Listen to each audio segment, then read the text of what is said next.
Occult Confessions is brought to you commercial-free through the generous support of our patrons. Visit occultconfessions.com and click on Donate to help keep the history of the occult on the digital airwaves. The legend of Dr. Faustus received perhaps its most famous adaptation in a classic of the English Renaissance stage by Christopher Marlowe, arguably the most badass of the English Renaissance playwrights. In addition to poking at deep religious and political wounds in plays like Faustus and the Massacre at Paris, Marlowe probably functioned as a spy for the crown and died when he was stabbed near or in the right eye at a cafe in London. Marlowe's play is often described as a story in which God wins, but along the way, the devil has all the best lines. The story is based on a popular German legend circulating at the time. The title character is a learned professor who has grown frustrated with the limits of his academic study and seeks to understand the great secrets of the universe. He discovers that his best route to the full truth is magic, more specifically, necromancy. These metaphysics of magicians and necromantic books are heavenly. Lines, circles, scenes, letters, and characters. Aye, these are those that Faustus most desires. Faustus invokes Mephistopheles, who, somewhat off-brand, begs the philosopher to give up his demonic invocations. Where are you, damned? In hell. How comes it then that thou art out of hell? Why, this is hell, nor am I out of it.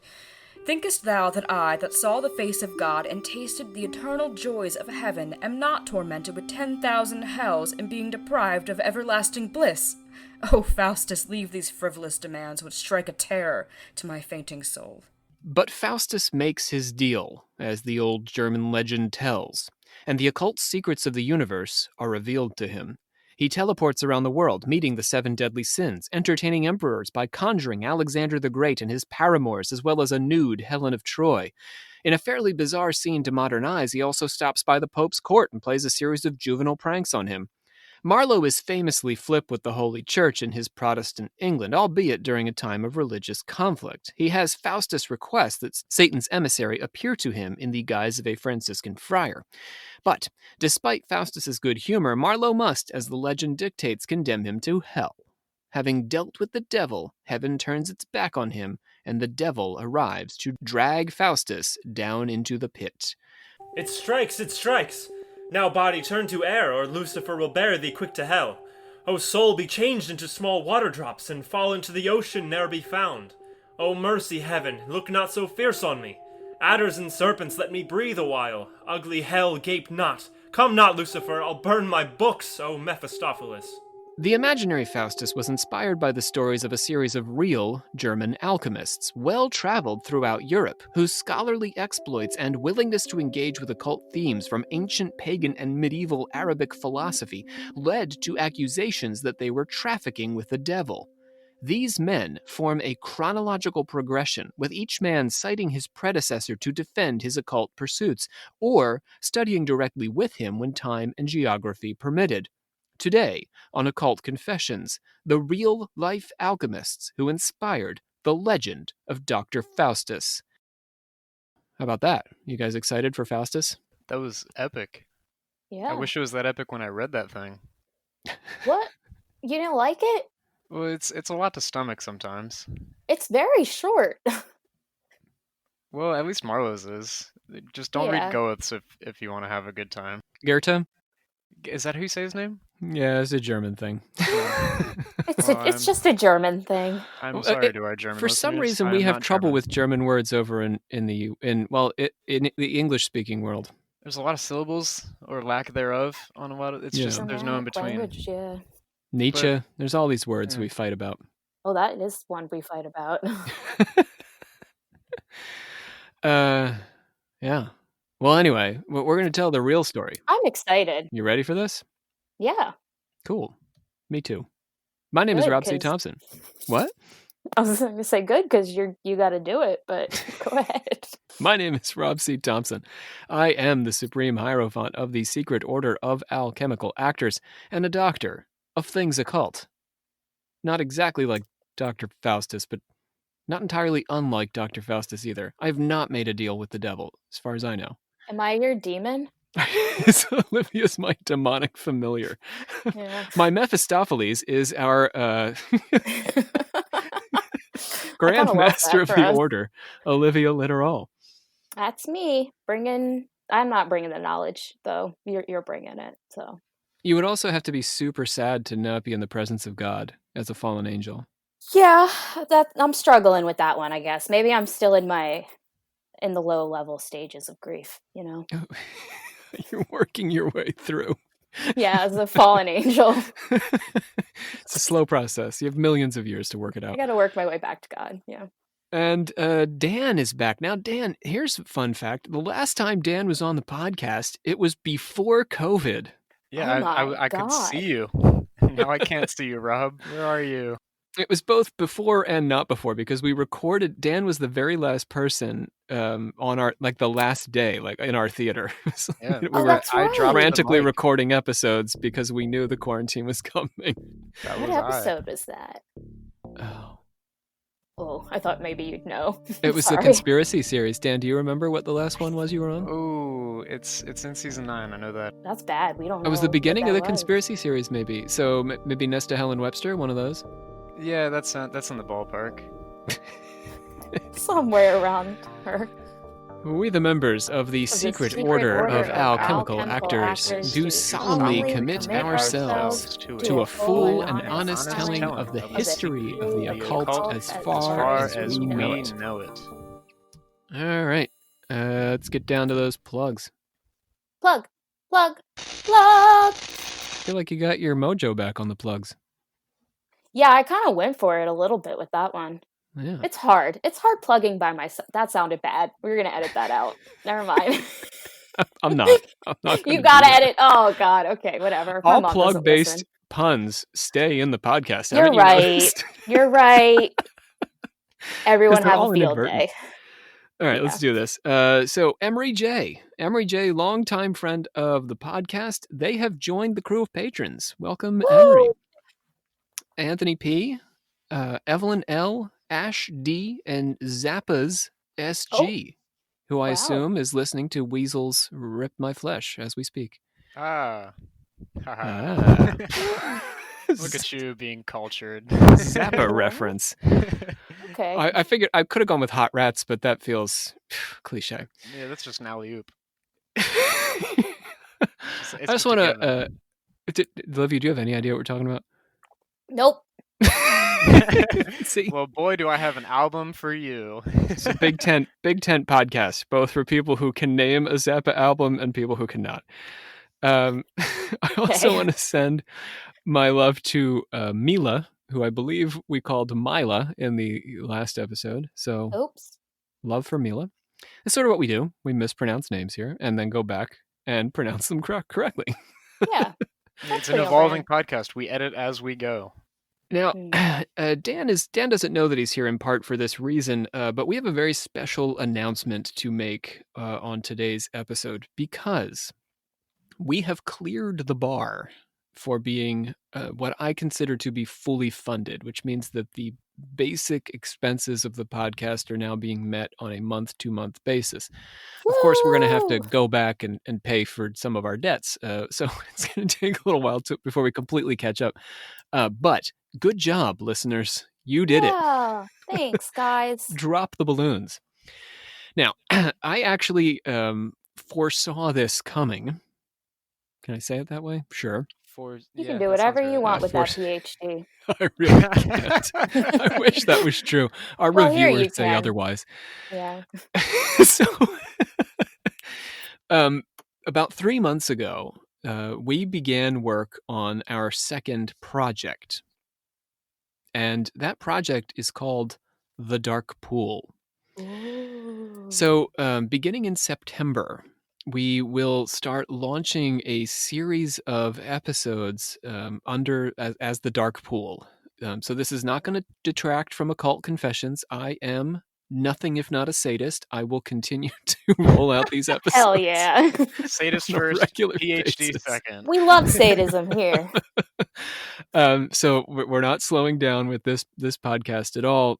In fact, the Dark Pool is going to be a very different project. It's not something we're going to do every week or every other week, we are going to roll out a series of episodes through Halloween, and that's it. So that's going to be, we're going to do sort of like a television season. You drop your season, and then we'll be back again next year to do another season if it goes over well. So, God, we're doing Yeah. another one.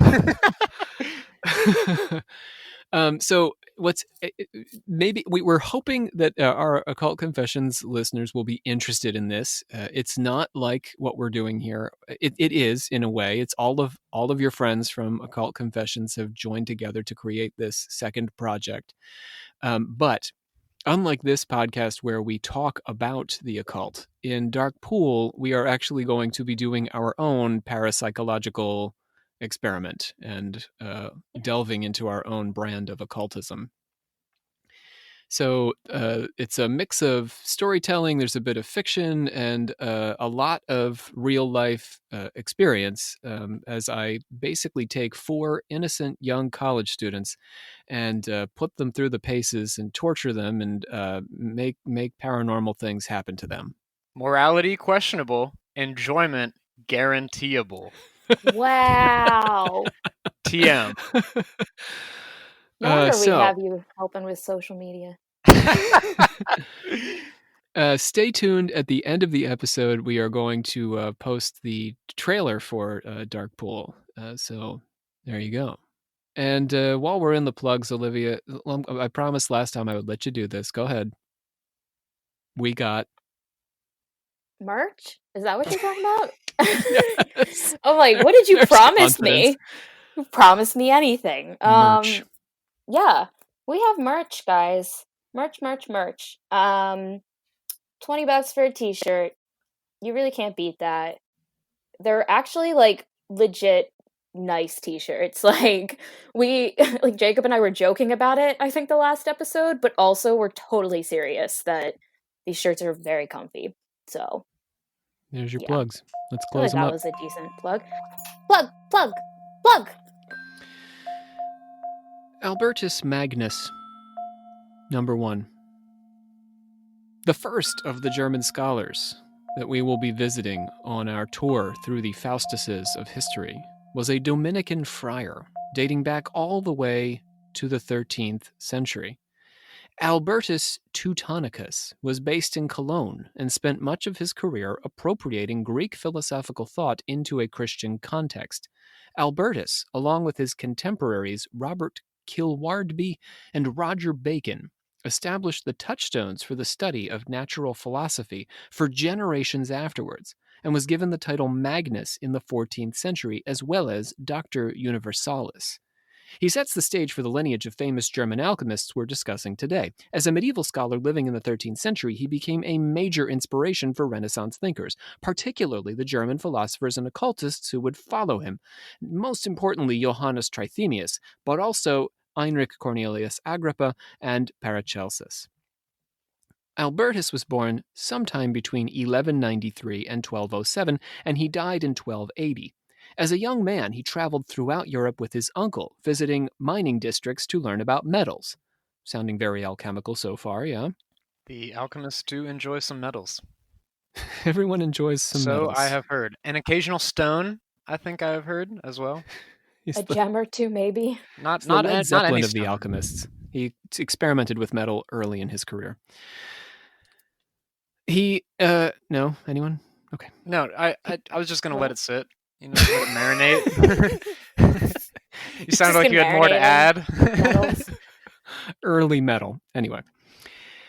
He studied art and medicine, but does not seem to have taken a degree.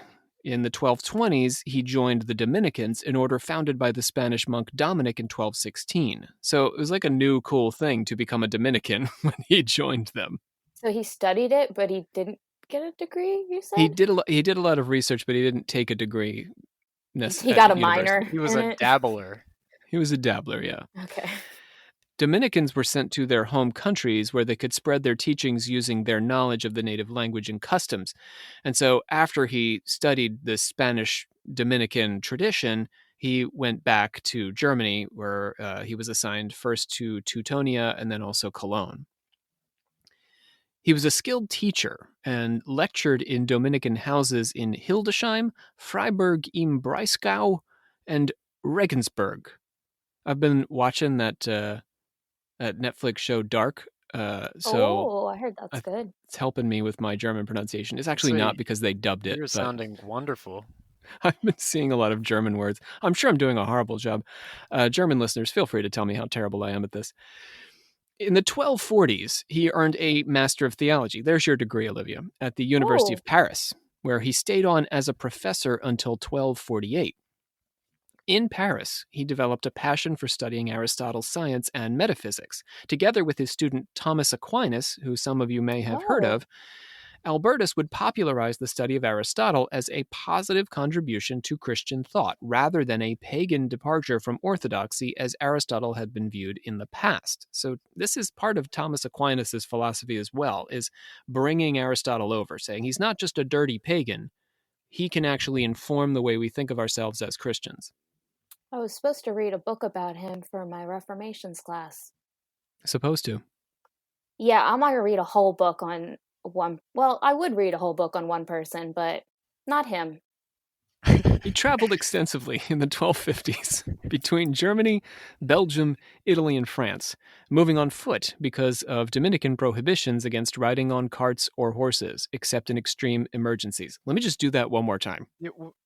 Wait. So Germany? they just weren't allowed? Yes, it was a Dominican. Monks all have, and also nuns, there's like these weird rules for each order because they think it brings them closer to God. Was it the spreading legs thing? That you have to spread legs to get on a horse? To sit in a cart? Or, well, I don't know how you sit in your cart, Rob, but... The Night of the Cart, are you guys we did the Night of the Cart a while back on the podcast. I can't remember what the topic was, but it's Lancelot. Familiar for some reason. And Lancelot rides in a cart, and it's shameful to ride in a cart. So in the medieval period, it's just one of those things, one of those customs. But in their case, I think in part it was about. I mean, listen to the list of countries: Germany, Belgium, Italy, France. Think about where they are on the map. This man walked to each of these places. Dang. So I think I do a lot of walking. I think there might be there's a spiritual contemplation that comes with walking a lot, the solitude and the concentration that it requires. And you can't really do much else. I mean, people got their headphones in. I try not to, though, because you can sort of be with yourself a bit. And I think that might be part of the logic for the Dominicans. I can't say for sure, but that's what I would guess. So we're not a Catholic podcast. For them, right? It wasn't for like the other one with the Franciscan or whatever the hell. Yeah, this was a Dominican rule. Everybody had their own rules. Well, I don't know about you, Rob, but I have had many a spiritual moment in my 2014 Toyota Corolla, highest in its economy class. Is this an ad? What's happening? As I recall, Albertus did not have a Toyota Corolla. Well, he should have. It probably could have helped. During the course of his career, he served as a bishop, as preacher of the crusade in Germany and Bohemia. So, yeah, not so cool. That's a cool title. I guess it's a cool title, but not a cool cause. Yeah, that's like saying the Fuhrer is a cool title. The Fuhrer? Did I say that wrong too? Dang, I just need to stop. You're having a tough time with German today. I just need to stop. He was also a member of the Council of Lyon. He was regularly involved in resolving disputes on a local, national, and international level, and died at his home in his monastery in Cologne in 1280, where he was buried. So lived most of his life in a monastery. That's a lot of disputes. Yeah, he's a busy guy. So throughout his life, Albertus was regarded as a learned source not only on Aristotelian natural science, but also on the subjects of astrology, alchemy, and divination. These were subjects the ancient philosophers often touched upon, and arguably, their ideas informed tracts like the Emerald Tablet, translated into Arabic first and then Latin before being picked up by the German alchemists. The translation of the Emerald Tablet that Albertus would have read was ascribed to Plato of Tivoli and recorded in the Book of Alchemy, ascribed to Hermes Trismegistus. So you can see the pieces of this season are linking all together here. In addition to a series of pithy Hermes sayings, the book contained recipes for making brass, red and white lead, and green copper pigments, which is pretty much my Oh. menu for tonight. You Ew. are eating lead. That is not Don't do I do nutritional. not advocate the consumption of lead. Question though, why would you want different colored leads? Is that just for taste? Probably for aesthetics. Ah, If I had to guess. I don't know much about this stuff. This is out of I don't do too much in material culture, but if I had to guess, yeah, it would be. What do you think, Olivia? The only every time we talk about alchemy, I just think about in chemistry class how we made the flames different colors, and that's the closest I can get mentally. So, Well, lead, we use it in pencils, or we used to use it in pencils. So I feel like that you could use it to color something. I just wonder, I can't remember like what that whole thing was, but I remember some science people out there might know what I'm talking about, or just anyone that took high school chemistry. we're just I don't A know. hopefully reasonable number of people. hopefully there's a lot of people. I mean, my chemistry teacher was like a little bit off her rocker, but like, I don't know. That's what I it feel like takes to teach chemistry, I think. She like coined like frozen chicken sperm. Nice. She like created that. The and, education Pretty that cool. we all deserve. well, apparently, anyway, keep going. Albertus talks about Hermes directly in his texts, calling him by the name Hermes in Alchemists. Hermes in Alchemists. There it is. What? That's the name he uses. He doesn't call him Hermes Trismegistus. He calls him Hermes in Alchemists. Why? I think Trismegistus is like Magnus, Albertus Oh, Magnus. that kind of sounds okay. There's it's different appellations that you can put on the name. Okay, I get you. In the Book of Minerals, Albertus talks about the use of sigils on rocks as a form of natural magic. This, he says, is not a demonic art, but a good doctrine. Now we must speak of the images and sigils in stones. For although this subject belongs to that part of necromancy which is dependent on astrology, and is called the necromancy of images and sigils, yet, because it is good doctrine, and because the members of our order have desired to learn this from us, we shall say something here. Though rejecting all incomplete and false statements about whatever has been written of these things by many people, few really understand the writings of the wise men of antiquity about the sigils of stones, nor is it possible to understand them without at the same time understanding the sciences of astrology and magic and necromancy. Citing Hermes of Egypt along with Magor of Greece, Germa of Babylon, and Ptolemy, Albertus discusses why the carving of gems and use of sigils was recommended by wise men. Human beings can engage in the creation of sigils and carved gems if they follow the laws of nature which are governed by the heavens. Human beings have a naturally God-oriented nature and a will. We can exercise our will or go against our nature, but our nature is essentially good. So following our nature in the creation or use of magical gems and stones keeps us on the side of all things good and Christian. He articulates the doctrine of correspondences in terms of hierarchy. Heaven is at the top, then nature, then human art. The heavens exert their influence on earthly nature, which we can, in turn, channel through our human art, like this podcast. If I discover a figure carved on a stone by water or vapors, that image has been placed there by nature to enhance the stone or gem's power. If I channel the power of nature or become an open medium to nature's direction, then I can achieve the same result of instilling or enhancing the power of a mineral. Do you see? So I can get my hands on a rock and I can channel my own natural power right into it. This heavenly correspondence also informs the power of the rock itself, depending on its orientations to the heavens.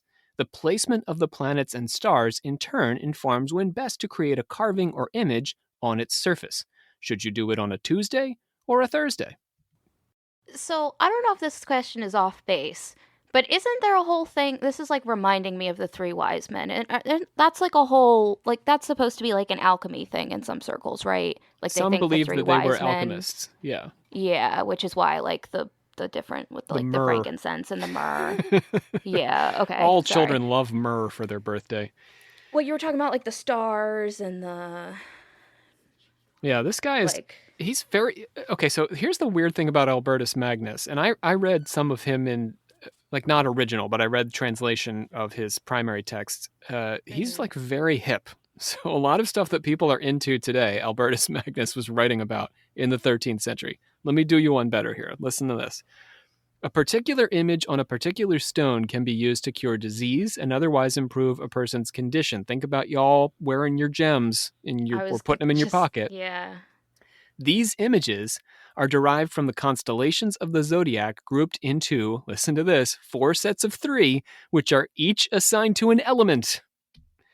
Sagittarius, Aries, and Leo are fire signs and can cure fever and paralysis and render the wearer skillful and clever, said the Sagittarian. Taurus, Virgo, and Capricorn are earth signs and cure fainting fits and incline the wearer toward agriculture and gardening. That's you, Dan. Is that Dan? Oh, Virgo, He's right? a Virgo. Mm-hmm. You are agricultural, my friend. And you cure fainting fits. Gemini, Libra, and Aquarius are air signs and can dispose the wearer of a carved stone to friendship and righteousness. And now here's my child and my Olivia. Cancer, Scorpio, and Pisces are water signs who can temper a hot, dry fever, but also inspire lies and inconstancy in the wearer. Yeah, that feels right. I feel that. I think you guys get Magnus is the most suspicious of y'all in the water sign category. Because we always get, the shit end of the stick. I'm telling you, especially Scorpio, I don't know. Yeah, my people up in the fire signs, I think he has nothing negative to say about us. But by the time he gets down to Cancer and Scorpio, he's like, you better watch out for these guys. He's like, you guys are mean and emotional. For our many astrology enthusiasts listening today, you'll notice that these elemental designations, Olivia, right, haven't changed in 800 years. Yeah. In a chapter on the use of amulets, Albertus endorses a variety of occult uses for different stones and gems advocated by both Aristotle and Dioscorides. Aristotle also says that there are many different kinds of magnets, for some attract gold, and others, different from these, attract silver, and some tin, some iron, and some lead, and some attract human flesh. And it is said that a man attracted by such a magnet laughs, and remains where he is until he dies, if the stone is very large. And some attract bones, and some hairs, and some water, and some fish. Amethyst and sardonyx, placed or suspended over the navel of a man who is drunk or is drinking wine, oppose the fumes of the wine and cure drunkenness, freeing him from its attack. And Dioscorides says that the stone epidistrite offers security from wild beasts, and if it is placed in an alembic, that is a vessel of boiling water, the pot stops boiling. Also, he says that the stone produced from the foam of the sea, which is called spumaris, bound on the hip of a pregnant woman, hastens birth, and bound on the neck of a child that has a violent cough. It soothes the cough. Although Albertus was considered by some of his contemporaries to be a magus, in the centuries that followed, some of his admirers, most notably his fellow Dominicans, became worried over Albertus's occult reputation and sought to put distance between the friar and his supernatural studies. In the 1480s, the Dominicans sought the canonization of Albertus as a saint in an effort to undercut rumors about his dealings in necromancy. But these efforts would meet with only limited success until, listen to this, 1931. That's how long it took to canonize this guy. That's hundreds of years. You mess with those water signs, and boy, you're never coming back. Yo, that's the truth, though. Takes you 450 years to recover. Because they hold a grudge like no one's business. Pope Pius XI is responsible for his canonization shortly before World War II, and he also declared him a doctor of the church. Interestingly, the man who probably gave these friars the task of vindicating Albertus's reputation was none other than Jacob Sprenger. Does that name sound familiar at all to either of you? No. Nope. He is the nothing here. co-author of the Malleus Maleficarum, the manual for the discovery and trial of witches. So, yeah, I wouldn't know the co-author, that's for sure. I don't even know the author off the top of my head.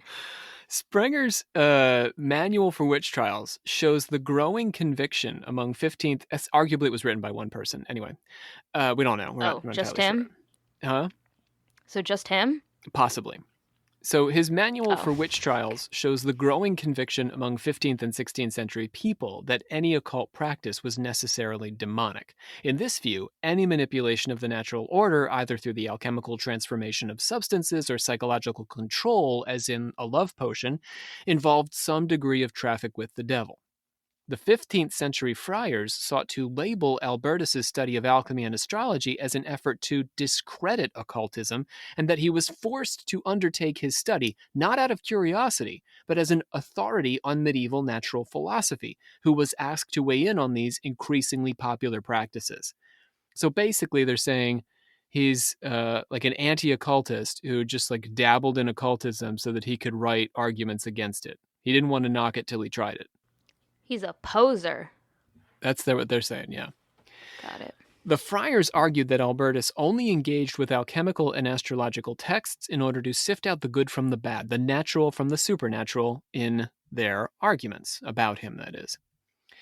Here's an interesting thing. Another black mark on Albertus's reputation, so another of the reasons why it took 450 years to get him canonized, was an episode of cross-dressing.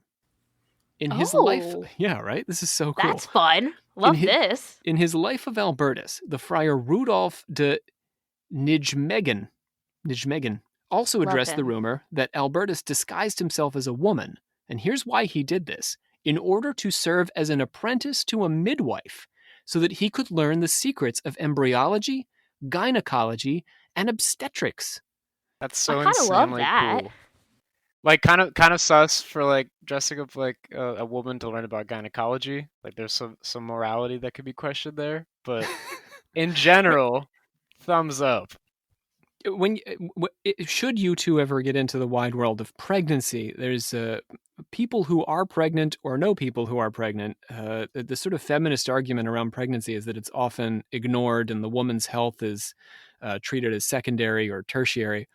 So I think it's sort of advanced, right, of Albertus in the 13th century to say, I am fascinated by this subject and I want to know more about this process from the perspective of a midwife, right? Yeah, he put toxic masculinity at the door for a second. But his association with midwives was not only troublesome for the prohibitions against wearing opposite gender clothing. Of course, that's going to be a problem in medieval Europe, but also because midwives were popularly associated with sexual magic and in the form of love potions, there they are again, but also contraceptives, they're passing out condoms like it's the health center on campus, and abortifacients, which is a nice fancy word for things that you can use to have an abortion. So, of course, Christian medieval Europe has mixed feelings about all of these things. They don't. They hate them. Hate all three of these. Yeah. Albertus did demonstrate expertise in conception, childbirth, and fetal development, but, said Rudolf, that didn't mean that he had worked as a midwife any more than that a botanist had to work as a gardener in order to write about the science of plants. I don't like... Wait, what do you... I don't get that. What do you mean? I don't think it's a very functional argument that this guy was making. So he's saying, this friar Rudolf, he's saying a gardener is not a botanist, right?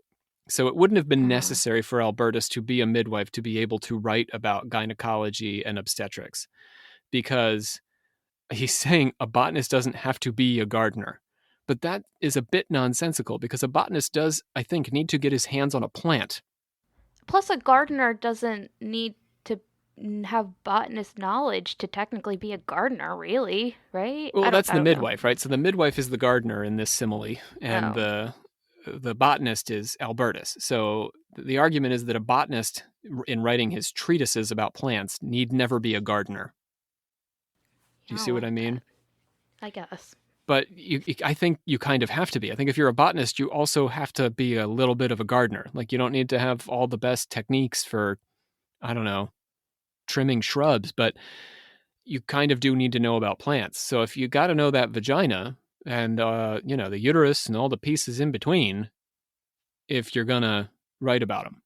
So I kind of put credit. I believe this might have happened. It's almost too weird not to have happened that he dressed as a midwife. But we can only guess. It was 700 years ago. So The Renaissance Dominicans sought to invoke the learned medieval friar as an early advocate of Sprenger's persecution of witches and sorcerers, because they're saying he's, an anti-occultist. The 15th century friars and Sprenger overseeing them also wanted to make sure that the famous scholar Albertus couldn't be used to defend occult practices. This was a legitimate concern since he was literally used to do that exact thing, most significantly by the future alchemist Johannes Trithemius. When accused of practicing black magic, Johannes Trithemius called on Albertus Magnus's example to defend his right to explore the occult arts with a Christian mindset. Let's talk about Johannes Trithemius. Johann. He was primarily interested in reconciling magical practices to Christian theology. Trithemius was partially responsible for carrying magical practice forward through the Renaissance and into the Age of Reason, informing the work of scientists who were also alchemists, like Isaac Newton. He was born at Trithemius on the banks of the Mosel, from which he took his Latinized name. There is a legend of Trithemius bringing Emperor Maximilian I's wife, Mary of Burgundy, back from the dead. His father died when Johannes was still a child, and his mother remarried. Only one half-brother, Jacob, survived from his mother's second marriage. Johannes planned to become a scholar, but his stepfather disagreed with this plan, and so he ran away from home to pursue his education. Badass. He moved to the Netherlands, and then to Heidelberg, where he began his studies. On his way back from Heidelberg to the Mosel Valley, he was caught in a snowstorm and forced to seek shelter at the monastery of St. Martin at Sponheim. Reading this as a sign from God, Trithemius became a novice there and at the age of 21 became the monastery's abbot, pretty young to be rising to the top. Trithemius collected a large library of texts, seeking, like Albertus before him, to unify learning and piety, pagan philosophy and Christian theology, and his reputation spread throughout Europe. Literary scholars and princes sought out his counsel on matters of scholarship, but also magic. His reputation as an occult scholar began with a message that fell into the wrong hands. In 1499, Trithemius wrote to Arnold Bostius, a Carmelite monk in Ghent, informing him of a new project he was researching on a practice that he called steganography, or the art of writing and conveying secret messages over long distances through the mediation of angels. Up until 1499, Trithemius had shown no interest in occult theory or practice and had confined his work to a fairly standard liberal arts curriculum. But when his letter arrived at the Ghent monastery, his correspondent Bostius had died, and the prior who ended up reading it interpreted Trithemius' new interest as traffic with the devil is back. Scandalized, the prior shared the letter with the public, because that's the first thing you do when you're scandalized by a private letter. Just print it. I mean, why not? You guys there? Hamilton Yeah, did. no. Sorry, I'm listening. I was just. I was kind of caught up in your. Yeah, I was All right, just okay. listening. I got you. I'll carry on. This is just like a regular HBO show. This is basically one of my private historical letters dramas. being publicly, converses with the devil. It's Yeah, anyway. did you say traffic with the devil? Traffic with the devil. I would watch that. That's like, what's that? Comedians with coffee. Seinfeld cars? Sitting in cars with comedians. But I would do that, except traffic with the devil. Sitting in traffic with Satan. That would be amazing. I feel like Satan would be quite irritable in traffic. Probably. It's also like maybe a little bit of cash cab mixed in. Like we pick up people and ask them like questions about hell, see if they get it right. So after his If letter not, gets discovered, Sorry. Trithemius decides from this point forward, he's going to keep his steganographical research to himself, sharing only with select disciples during his lifetime. But this proved problematic when Trithemius shared his steganographia with the French mathematician Charles de Bovius, who concluded that its so-called communication through angels was actually communication through demons dressed up with insincere prayers, and he dismissed Trithemius as a sorcerer and a quack. Not the In no quack. particular order. Yeah, this angel message service is really not going over well with the wide world. Actually, there it were is. demons all along, cross-dressing as angels. So there's these famous scholars who are either arguing with him or monks who are publishing and causing the scandal. However, the truth of the matter is Trithemius is like picked up this, and I don't mean this in a flip way, but a cult reputation. He's got like a cult following. and people are starting to flock to him. By 1505, the monks at Sponheim were losing patience with all of his visitors because they wanted to explore his library, which had grown quite extensive and was full of occult tracts. Relations between Trithemius and his monks had grown strained over this other thing he did to them, because he was in charge, remember. It was a rigorous scholarly program, making them copy out texts by hand, despite the fact that the printing press had been in Germany for over 60 years. Oh, my God. man. So that'd be a little bit That's the like me worst. handing out typewriters to you guys and saying, here, this is what I Yeah. want you to do all your work on. All of my flipped episodes are now hand typed. Not only that, but I give you a megaphone and make you stand on your roof. That's how people will hear them. I feel like if anyone, Olivia could accomplish that feat. Thanks for your faith, but I got you. So his monastery is pissed at him, so he takes an invitation to visit an assembly of German princes in Cologne and use that opportunity to resign from Sponheim, where they just had enough of him, and take a new post at the monastery of St. Jacob in Würzburg. There, he lost his library, but he gained a measure of intellectual freedom. He focused his research in two areas. Number 1, demonology. Number 2, occult operations. Music to our ears. We love these subjects. Yeah, we have an episode titled one of those. And the Yes. second one on the way. Basically, I think we have occult full operations is the seasons. whole podcast. yeah. On demonology, he wrote in response to questions put to him by the Emperor Maximilian and started to work on an encyclopedia of demons, which he never completed. An encyclopedia that, unfortunately, you also can't look for because it isn't extant. What year is this again? Where are we now? We're in the 15th, 16th century now. 1505. Okay, cool. A little bit after 1505. Cool. So 16th century. Extant. In opposition to the growing hostility toward the supernatural in Germany, he sought to align his theology with that of the Church Fathers, who existed in a world in which demons could occasionally pop by for a visit. Lest we forget, I can't say this enough. When Christianity was founded, angels and demons were everywhere. It's only as we move through the history of Christianity into the present day that we start pushing them out of the world and labeling them heretical. It was like The Hobbit. You could just be your own Bilbo having breakfast, and suddenly Gandalf the demon knocks on your door with eight other demons. It's like, hey. It's not how I recall the plot of that, but sure, yeah. Gandalf the demon. That Christian metaphor. Trithemius argued that demons did not interfere in human affairs unless invited. Wickedness made people vulnerable to demonic attack. He went out on an early form of paranormal investigation to visit places haunted by demons. Among them, I love this story, was the town of Mainz, where a demon was dislodging stones from the tops of buildings and hurling them at pedestrians. He was just stoning people in the streets himself. Yeah, but Yeah, hardcore. Also from like a sniper position. Like this, Yes. he meant business. Yeah, he was getting up on roofs. And he was sneaking into women's beds with them. Oh, shit. Mischievous demons were a nuisance, but they were less likely to imperil your soul than those demons that were brought into contact with humans who suffered from a debased will. So if you had a debased will, the demons who would attack you are not doing cute, fun things like hurling boulders at you from the tops of houses. Wait, they're boulders now? I imagined him pushing the gargoyle off the side of the church. That's a big Ouch. stone. And to make matters worse, he could throw a rock at you and then be like, "Yeah, I also banged your wife last night. Eat that, George." In the class of demons who attack people who have a debased will were demons who possessed their victims and could be exorcised, and demons with whom sorcerers and witches willingly trafficked. So there's all your demons that he was writing about. On the practice of magic, he wrote about cryptography and the influence of planetary angels on human beings, understood through the study of astrology and the Kabbalah. Both of these were extensions of his initial research into steganography, in the 7 secondary causes of the heavenly intelligences governing the orbs under God, which was what we were going to call the podcast, but we decided to go with a shorter title. Oh my god. Yeah, that would have saved the logo a lot of space.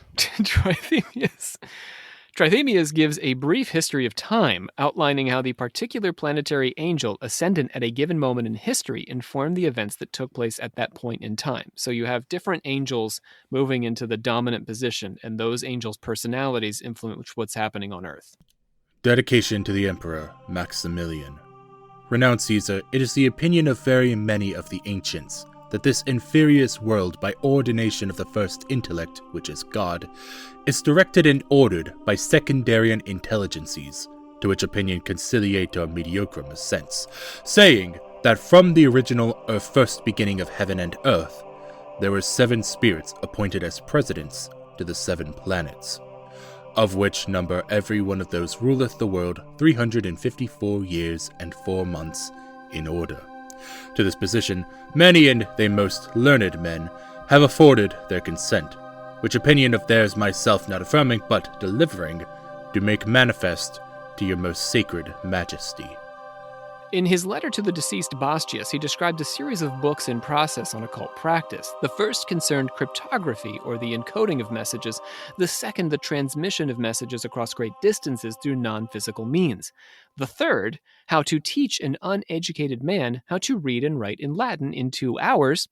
And the fourth, how a thought can be transferred to another person without words or gestures while in the company of others, also known as steganography. There you go. There's your occult practices.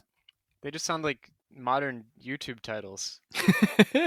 Yeah, the 2 hours thing. Like, yeah. How to learn Latin in 2 hours. Wow, actually worked. Crazy. In Clickbait. parentheses, all caps. This weird trick helped me learn Latin in 2 hours. Doctors hate him for teaching people Latin. The process of steganography, let's get down to that now, began with the message sender writing a prayer stamped with the seal of one of the 12 heavenly emperors and sending it to the message recipient. These 12 emperors are rulers of the 12 regions that the heavens have been divided into. Let him prepare an invocation of the divine name, in the name of the Father, the Son, and the Holy Spirit, the paper on which he will write. Next, let him write on it any simple and open narration he wants, such that anyone who reads it can understand it, whether in Latin, his native tongue, or any other language. And when he has sat down to write, facing towards the east, let him summon the spirits. And when you have finished writing the intended letter, send it with a messenger to a friend who is proven in this art. The recipient then turns toward the domain of the emperor, physically in space, and uses special conjurations to call up one of his supernatural servants to bring him the intended message. The letter itself contains no information. It is the spirits who carry the information that must be conveyed between these 2 adepts. The spirits will then, of their own accord, forcibly present themselves and shout such that in general others present will also be able to perceive the sender's secret. But make sure to affix the proper sign upon every message that you send which is written with this art, so that he to whom you write will know which spirits you have used. For if he employs one set of spirits to understand your message, but you have used a different set to send it, they will never in all eternity obey him, and instead of performing their contracted operation, they will assault him and in no way reveal your secret. For every spirit we use in this art heeds only the orders and offices entrusted to him, and involves himself not at all in the affairs of any other. Among the various students of the occult that visited Johannes Trithemius at his monastery, 2 names rise to the fore: Heinrich Cornelius Agrippa and Paracelsus. In the case of Paracelsus, the association is largely a matter of legend. There are no first-hand accounts or documents directly connecting the 2 alchemists, but Agrippa's relationship with Trithemius is well established. Agrippa dedicated his book of occult philosophy to Trithemius and mentioned Trithemius in his correspondence. In a chapter appended to his 3 books of occult philosophy in 1533, Agrippa specifically included steganography in his discussion of messages transmitted through the air from one person to another, claiming to have not only witnessed, but participated in this feat. And so let us turn now to Heinrich Cornelius Agrippa. He began his writing career as an anti-occultist. Sounds familiar, right? This is the reverse of Albertus. He ended his career being called an anti-occultist. In 1531, he published On the Uncertainty and Vanity of the Arts and Sciences, arguing that human scholarship can never aspire to true certainty and knowledge. He implicated his old master in the text, Trithemius, sarcastically referring to steganography, which he would implicitly condone 2 years later in his books of occult philosophy. So he's back and forth on this. He's flip-floppity. Flip-floppity. Agrippa's skepticism is a product of his distrust of human technique and learning to reveal the higher truths of God, and the tendency of humans to misuse their knowledge for base ends like pride and greed. The short gap in time, only 2 years between Agrippa's skeptical text and his 3 books of occult philosophy, seems to suggest that he intended for magic to be the answer to this skepticism, but the chronology is really accidental. In fact, both his occultism and his skepticism of human learning are part of the same philosophical system of thought that praised his old master Trithemius, while at the same time smacking him upside the head. Oh, it's a double-edged sword. Like every conversation with Olivia. Ooh. What? Ooh. Oh my god! Unprovoked. Jesus. You're my Agrippa. Okay. Although many German alchemists, including Magnus and Trithemius, informed the legend of Faust, Agrippa was probably the model for Goethe's version of the character. So Goethe wrote this enormous play about Faust, and most believe that he based it specifically on Agrippa. The Enlightenment writer, poet, and philosopher lived 2 centuries after the occultist's death and framed his story of Faust as an epic romantic tale between the title alchemist and a woman, Gretchen, who the great doctor falls in love with. Sort of this was Goethe's innovation on the story. After his deal with Mephistopheles, the devil conspires to throw Gretchen into the magician's arms. He tricks Gretchen into murdering her mother. Faust God. impregnates her. And then Faust murders her brother. Oh, what the hell? Dang. But wait, there's more. Gretchen goes on to drown their child and is convicted of murder, refusing to leave the prison when Faust comes to rescue her. Wait, so Faust just like walked in and was like, "Yo, we can leave," and she was like, "I think I'm cool sitting on this bale of hay." Yeah, he was like, "I have magic, let's go." And she said, "No, I'm really bad. I belong and I have to stay here. I'm a bad person. You made me a bad person." Sticking to her morals. Respect to her. She's sticking to him, except when she's murdering her child. Well, yeah, I was about to say. But then after that, just pause for a little bit, and then after that, It was a slight she's sticking slight back slip to up. it. Yeah, she's going back to the the path of morality. So a lot of this is not really based on Agrippa, but there is this one interesting tidbit that connects the two. Goethe's Faust is tempted into selling his soul to the devil after a black poodle follows him home and transforms into Mephistopheles. Although none of Agrippa's 3 wives were ever imprisoned for murdering their children, Agrippa did own a black poodle named Monsieur. Oh, okay. Yeah. Who may have been a demon in disguise. Who knows? I was like, is this supposed to be a play on like Black Phillip? Because don't. So looking backward through Goethe's lens, this has covered our view of Agrippa, making him appear as a black magician dealing with the devil, when in truth, this was probably not the case. He was born in Nettesheim, and his family belonged to the middle nobility. In 1509, he visited Johannes Trithemius, and they agreed to work together to revive the reputation of occultism and magic to the status of a divine art, in other words, sanctioned by the church. He earned a reputation as a proto-feminist. Here we go again, another feminist in this collection, for his book on the nobility and preeminence of the female sex, which he wrote for Margaret of Austria in hopes of earning her patronage.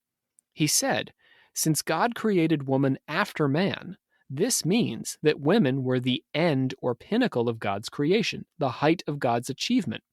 Furthermore, original sin was Adam's fault and not Eve's." It was to the man that the fruit of the tree had been prohibited, and not to the woman who had not yet been created. God wished her to be free from the beginning, and it was therefore the man who committed the sin in eating, not the woman. The man who brought death, not the woman. And all of us have sinned in Adam, not in Eve, and we are infected with original sin not from our mother, who is a woman, but from our father, a man. The man sinned in all knowledge. The woman fell into error through ignorance and because she was deceived. For she was also the first whom the devil tempted, knowing that she was the most excellent of creatures. See, if someone had slid into my Tinder messages with that as like a line, that would have got someone somewhere. You're going to start getting this all over on the DMs. Yeah, please don't send me biblical hookup lines. It's too late. Agrippa already has slid into Olivia's DMs. The new wave is like, hey, you biblically are the end all be all. Like if that doesn't get you somewhere, like even just like first base, then something Oh is yeah, wrong. yeah, for sure. In London, Pavia and Casale, he studied and lectured on the letters of St. Paul. In Metz, he was a public advocate and defense lawyer. In Freiburg and Lyon, he was a physician and an astrologer. In Antwerp, Margaret of Austria did hire him as an advisor and historian, so that book worked out. He cared for the sick when the plague struck, only to be accused of practicing without a license when the pandemic had passed. It ain't easy being Cornelius. That blows. He completed his 3 books of occult philosophy in 1533, just 2 years before he died. He wrote the book while married to his third wife, who betrayed him, actually. His first wife had died on a journey to Geneva, and his second during the Antwerp plague. Otherwise, we don't know very much about these women. The 3 books of occult philosophy work their way from our world through the cosmos into the heavens, discussing the nature and power of each realm. Agrippa contends that humans are at work on a mystical upward motion back up from the 4 elements toward God. The fall of man was the event that separates humans from God. Before this event, we were like God, encompassing within ourselves everything in the universe as a microcosm of God's macrocosm. This blend of elements was infused with God's divine light, ensuring immortality. The fall was the sexual act. Embracing the body through sexual desire and gratification caused humans to fall from the luminous sphere of contemplation because we were busy contemplating penises and vaginas. Yeah, that tends to muddy the waters. Sex precipitated physical reproduction as a replacement for man's original project, which was spiritual reproduction or the generation of souls on God's behalf. So God had, delegated out to us to make souls. Oh, so at first we were just gonna make souls together, and then we were like, nope, we want to make babies. Yeah, we wanted to have that physical sex. Okay, got it. But by reversing this downward trajectory through a spiritual ascent, humans regain their ability to create souls, a project otherwise reserved for God. How about that? How do we do that? It's a kind of self-deification. You got to read the book. Agrippa was a devout Christian who viewed Christianity as the culmination of a philosophical tradition stretching back through the Hermetic texts into antiquity. So we don't want to think about him as a black magician here, even though he is delving into this realm of occult self-deification. I confess that magic teacheth many superfluous things, and curious prodigies for ostentation. Leave them as empty things, yet be not ignorant of their causes, for those things which are for the profit of men, for the turning away of evil events, for the destroying of sorceries, for the curing of diseases, for the exterminating of phantasms, for the preserving of life, honor, or fortune, may be done without offense to God or injury to religion, because they are as profitable, so necessary. And that brings us to our last guy on the train here, our final figure, and that is Paracelsus. Now, we could do like 15 episodes on Paracelsus. Let's do it right now. Oh boy, so Just maybe kidding. someday. But for our purposes today, I'm just trying to give a thumbnail of German alchemy and the progression here. So we're just gonna dip our toes in Paracelsus. A pit stop. Last in our progression, the Swiss doctor Paracelsus, like Albertus and Trithemius, developed such a strong reputation as not only a man of learning, but a man of secret knowledge that after his death, writers ascribed their texts to his name as a pseudograph to give their ideas greater credence. This creates the mess that is Paracelsian scholarship. I've never heard this word until you started using it during the alchemy season. Yeah, it's a big thing in alchemy. A lot of the alchemists like to attribute their works to other people who existed, or maybe who were legendary, but had developed a reputation. So I guess there's like only so much to go off of, right? Is that why? Well, you don't want to be all alone, so you say, "Oh, Paracelsus wrote this.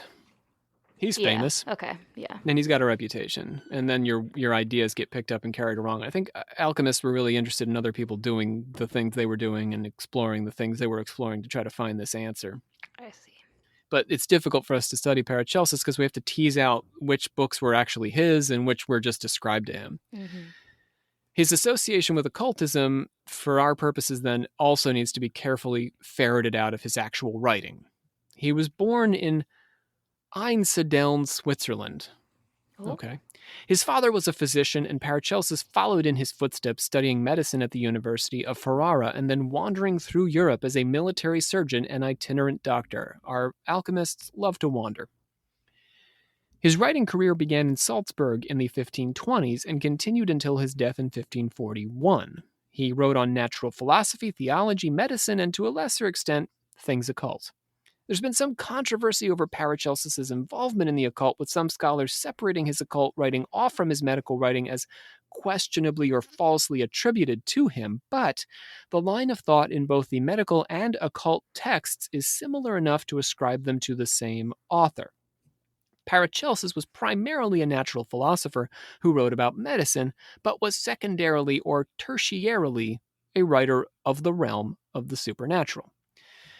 Separating the occult from the medical is the product of modern scholars looking back through their lenses, rather than accepting the fluid line between the natural and supernatural, the medical and the magical during the Renaissance in Europe. Unlike Agrippa, Paracelsus does not develop his occult views through an analysis of ancient texts, but rather by collecting and applying anecdotes of occult practice to his own experiments and observations. He sought to reform medieval medical practice, but the faculties of universities were not amenable to his theories, and so he developed a grand occult philosophy, encompassing both normal and paranormal, religion and science, in order to overcome the obstacles to his innovation. Culture first. You got to change the culture before you change the practice. Man is a microcosm, or a little world, because he is an extract from all the stars and planets of the whole firmament, from the earth and the elements, and so he is their quintessence. As is with many things, so you have to change the culture. Like how All people things, think. in my opinion. The culture always comes first. I mean, the culture determines the science, what people are open to. So, Well, one could even say that science is a culture. absolutely. Like, it's like a subculture Yeah. of knowledge or knowledge seeking. In his analysis of disease, Paracelsus identifies 5 causes, and among them is ens spiritale, disease caused by spirits. So getting into some of his supernatural theories here, right? These are psychosomatic and have a kind of hex death quality. Wax figures or strong feelings of animosity precipitate disease in the victim. Malevolent feelings toward others can conjure vengeful spirits who cause physical harm. He went on to devote an entire volume to what he called the invisible diseases. An inadequate or improper faith in God can cause illness and evil feelings that inspire illness. Paracelsus was an early Reformationist, and so he rejected the cult of saints, also pilgrimage and miracle healing, in favor of a system in which faith itself was the mechanism for healing. God's power, pure and simple, without any of these intermediaries, was the curative force. For God, who is in heaven, is in man. Where else can heaven be if not in man? As we need it, it must be within us. Therefore, it knows our prayer even before we have uttered it, for it is closer to our hearts than to our words. His Astronomia Magna encompasses all sorts of magical ideas: the transformation of bodies, the magical properties of herbs, the manufacture of magical gems, a point of contact with Albertus, discerning voices at a distance, which connects us back to Trithemius, and interacting with the spirits, not to be confused with the souls of the dead, distinct things in Paracelsus. Objects' hidden correlations are based in their outer appearance. Their resemblances are their correspondences. Personal belief can enhance the power of these images to perform their occult function. This is also sounding a little chaos magic-y. Or at least like Austin Osman Spare. And that's it. That's all I got on Paracelsus. A really brief Paracelsus there. That's our parade of occultists in and around the German world, in the tradition of the legendary Dr. Faustus. Let's compare our guys here. Each was a traveler, each had a separate area of study beyond the occult, and each wrote about the occult in a way, some way, one way or another. It's also kind of interesting that each made apologies or justifications, or had apologies made for them after their death regarding their occult activity. Dabbling in the magical properties of stones, angelic communication, or the curing of hexes was not in itself evil. Each argued in his own way that these activities were of God and could belong to righteous ends. They knew the associations their contemporaries made between these activities and the devil, and yet They pursued them and publicized them anyway because they were so convinced that there was nothing wrong spiritually or morally with their actions. And that's what I got to say about that. Well, they had an argument and they defended it. Cool bunch of lads. Yeah, I do like these guys. I really like Magnus quite a bit. I think he might be my favorite of the bunch. Do you guys have a favorite? He's got I the mean, coolest Magnus name. definitely has the coolest name. Yeah, I was about to say. He's definitely. I mean, the only Magnus other literally one I means know the is great. like. Well, I mean, Magnus Carlsen, famous chess player, also Oh. cool guy, cool name. Also, probably one of the greatest chess players of our time. So his name would be the Great Carlsen. Yeah, which sounds like a magician, but I mean, the way that dude works his pawns is magic. Quick old chess tidbit for the chess fans out there. We probably have some.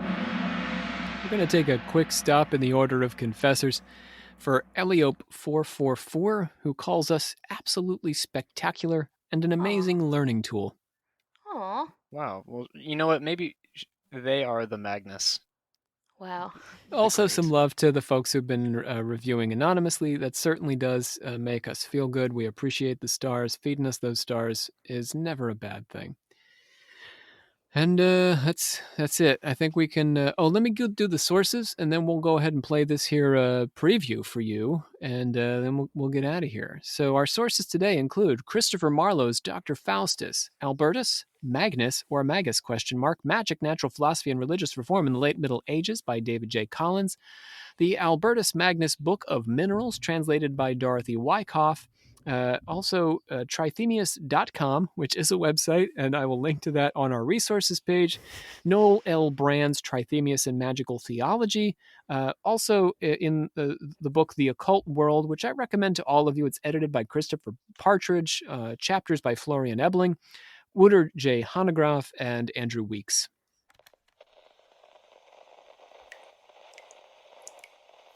The four of you are involved in a kind of parapsychological experiment to create a sound that will open up your minds to operate on a higher level of consciousness, a next dimension of being. Trust.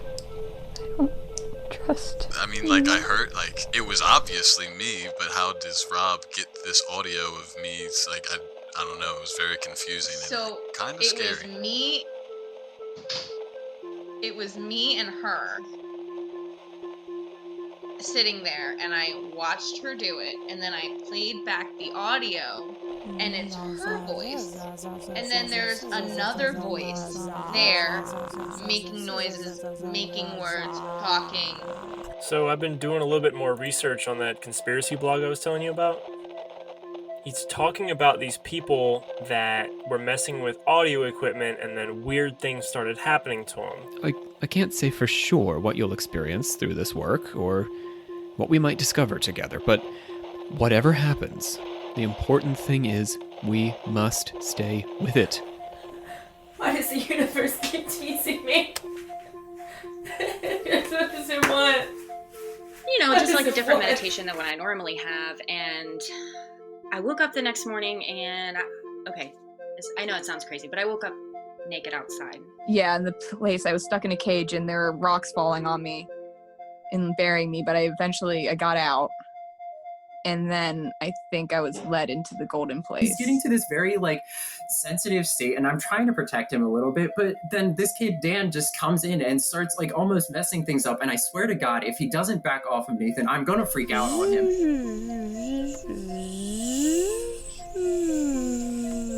Dan, are you f***ing with me? What? No. Did you No. leave f***ing rocks at my house? No, I don't even know where you live. You don't know, though, you don't feel it. You have, I've talked to myself, and I've talked to other people around me in my house, and, this feeling does not go away, no matter how much I find. It's bad. It's a bad idea. It's gonna be bad. Not just you stub your toe bad, but the world freaking ends bad. I'm not asking you to trust me. Truth be told, you probably shouldn't. I'm asking you to trust yourself, to follow your higher impulses to that other world. You'll find each other there on the other side, and then you'll know that this has all been worthwhile. Rob, what are you calling this thing again? A dark pool? All right, Olivia, bring us on home. I hereby adjourn and declare closed this meeting of the Secret Order of Alchemical Actors till such a time as we get together and do it again. Joining us on Voices today, we had John and Bree. That's John Cook and Bree Litterall doing the roles of Faustus and Mephistopheles, Andrew Mims as Albertus, Brandon Walls as Trithemius, Jacob Wheatley as Heinrich Cornelius Agrippa, and Sean Priest in the role of Paracelsus, wrapping us up. My name is Rob C. Thompson. I am joined for this episode by Dan, who is the Eye of the Archive. There it is. That is me. There you go. That's Dan Rosendale and Olivia Litterall, our Grandmaster. It's been real. It's been real. Real alchemical. Real fun. Real fun. Real occulty. Real alchemically. Yep. Next time on Occult Confessions, we continue our season on alchemy with the story of John Dee and the search for the Philosopher's Stone. We catch you next time. We're going to find it. I don't know if he's going to find it, but he's going to look. Find out next time. I said we're going to find it. But yeah, maybe he'll find it. We'll find you next time here on Occult Confessions. Bye.